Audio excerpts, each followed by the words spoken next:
Well, it's really quite difficult. It's very challenging and very straining on any relationship, on spouses as well as on the children. And it actually has some long-term damaging effects when both partners aren't together to raise the children as a couple, to give them this not only feeling of warmth and companionship and protection that they are with in a normal, typical family, but it affects children in the long run psychologically. We can go into that a little bit later. But Okay. how does one cope? How does one manage? Technology today has made things quite easy.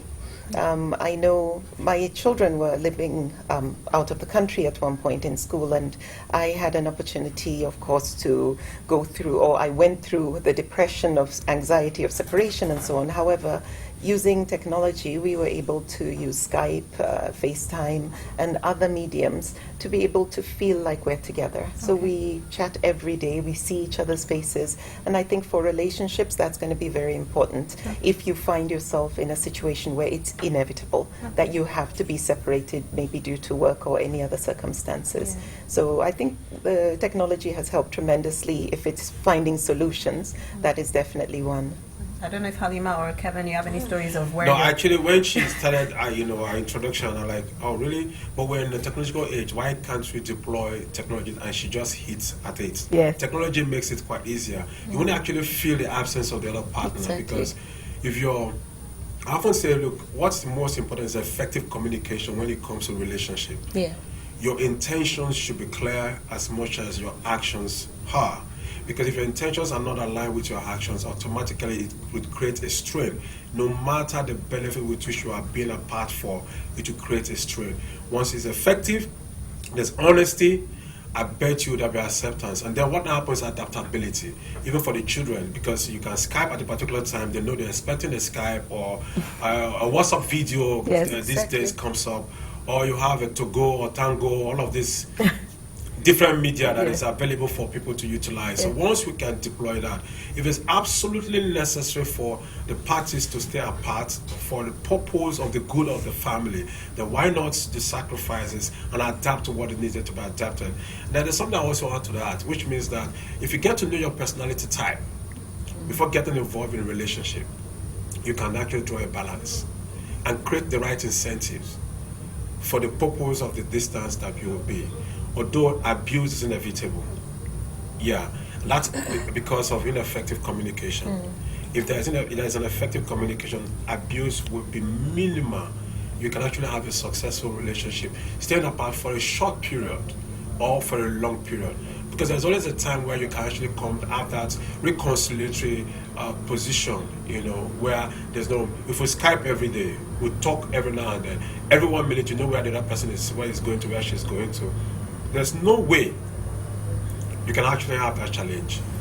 So we can If I change may that. add, with regard to the question you asked is how do you cope, what do you do, Yes. find solutions. I think the relationship goes or the communication goes beyond just talking.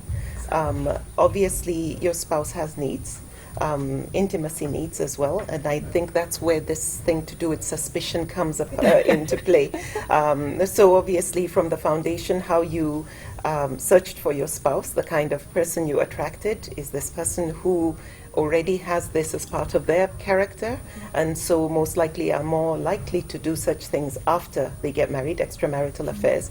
But I remember when I was counseling a gentleman who had actually had an affair, and he said, and it was actually a long distance relationship, and he said, man, no be wood. And this issue to do with loyalty from the get-go, how you establish the culture in the relationship is so critical.